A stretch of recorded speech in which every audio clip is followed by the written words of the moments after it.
다속 사상으로 본 불교 반야심경 17번째 시간입니다. 오늘은 얼라가 하느님, 얼라가 하느님이라는 제목으로 말씀드리겠습니다. 보리살타는 분명히 인태신입니다. 그런데 사람의 존칭으로 쓰이는 것이 특색입니다. 힌두교의 다신은 상상을 초월합니다. 힌두교도들에게는 무려 3억 3천이나 되는 여러 신들이 있습니다. 힌두교를 믿는 집안에서 태어난 간디는 어릴 때 힌두교 사원의 근루로부터 일천에 이르는 신명을 외우라는 숙제를 받고 어쩔 줄 몰랐다는 것입니다. 뒤에 간디가 얼라를 깨닫고는 하나님은 한 분이심을 알게 되었습니다. 더구나 하느님께는 이름을 붙일 수 없다는 것도 알게 되었습니다. 간디는 말하기를 하느님은 하나이시다. 하느님은 어리시라 변하지도 않고 모습도 없으시다 라고 했습니다. 그래도 비록 관세음보살이 아름다운 여인의 모습을 지닌 인태신에 지나지 않지만 힌두교의 신들처럼 시집가고 장가가서 자녀까지 있는 신은 아닙니다. 중국의 선사의 관세음보살관을 들어볼 만합니다. 선사 도와 우남의 대화 중에서 우남이 사형 도에게 물었습니다. 천수 관세음보살은 1000개의 손과 눈을 가지고 있다는데 그걸 어디에 쓸까요? 도가 대답하기를 한밤중에 자다가 베개를 놓쳤을 때 더듬어 찾는 것과 같지 라고 했습니다. 우남이 잘 알겠습니다 라고 대답하자 도가 다시 물었습니다. 그래 어떻게 알았단 말인가? 우남이 대답하기를 온몸에 두루 손과 눈이 있다는 거지요 라고 하자 도가 또 말하기를 내 말이 제법 그럴듯하다만 아직 안 되겠다 라고 했습니다. 그러자 우남이 물었습니다.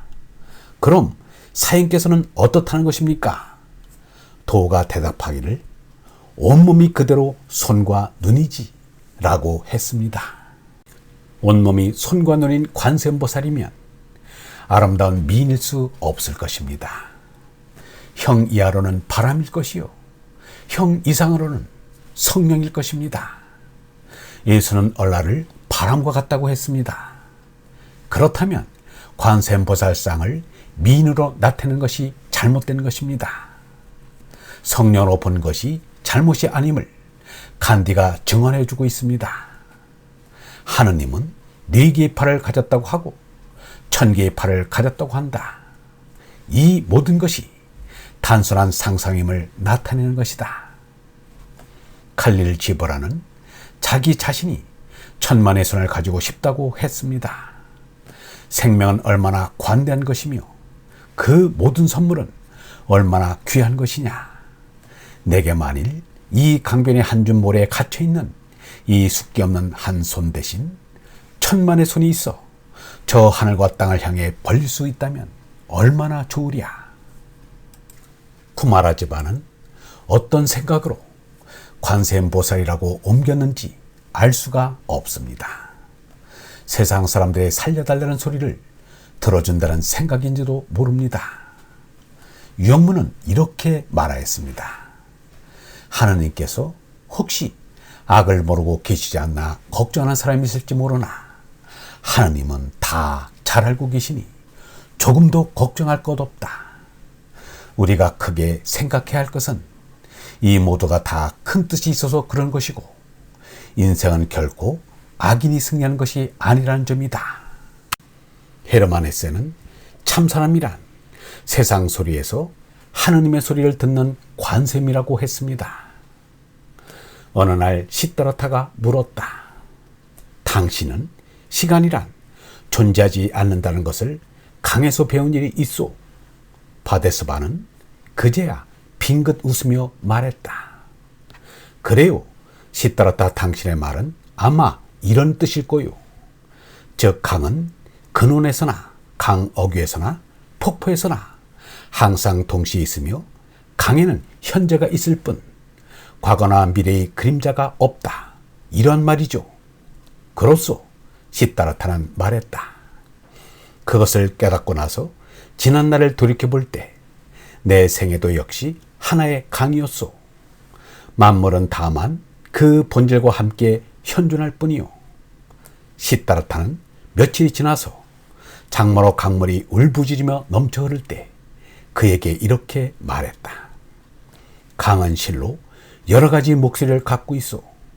왕자의 목소리를 내는가 하면 투사의 목소리를 내고 황소와 새 소리도 내요. 그렇지 않소? 사실이요 하고 바데스바는 고개를 끄덕였다. 모든 창조물의 소리들이 이 강물 속에 있어. 시다라타는 말을 계속했다. 만일 수천 가지 소리를 동시에 들을 수 있다면 강은 당신에게 무슨 소리를 할까요? 바데스바는 행복스러운 얼굴을 하고 빙그레 웃더니 시다라타에게로 허리를 숙여 귀에 대고 거룩한 소리, 곧 옴이라고 말하는 것이었다. 실은 시다라타가 지금까지 들어온 소리도 바로 그것이었다. 옛사람들은 관세음보살의 현신을 믿을 만큼 실제하는 것으로 알고 있었습니다. 서유기에 관세음보살의 활동이 석가보다도 더 두드러진 것으로도 짐작할 수 있습니다. 바냐심경의 아발로키테스바라를 관자재로 하든 관세음이라 하든 이는 석가부다처럼 얼라를 참나로 깨달은 이로 보아야 한다고 생각합니다. 얼라가 참나임을 깨달은 석가부다는 관자재를 했고 관세음을 했습니다. 관자재는 스스로 있는 일을 본다는 뜻입니다. 누가 있게 해서 있는 것이 아니라 스스로 있는 이는 니르바나님이신 얼라입니다. 얼라를 보는 것이 관자재를 하는 것입니다. 석가부다는 중생은 얼라를 보지 못했기 때문에 번뇌에 빠져 생사에 괴로워하는 것이다. 만일 얼라를 보면 생사를 해탈하고 니르바나님을 얻을 것이다 라고 했고, 예수는 내가 이토록 오랫동안 너희와 같이 지내는데도 너는 얼라를 모른다는 말이냐? 얼라를 보았으면 곧 아버지를 본 것이다. 얼번 여러분, 얼라를 참나로 깨달으니까 관자재한 것이요 관세음한 것입니다. 얼라를 보니까 니르바나님을 본 것이요 하느님을 본 것입니다. 영성신학원 다속아카데미의 하늘소리였습니다.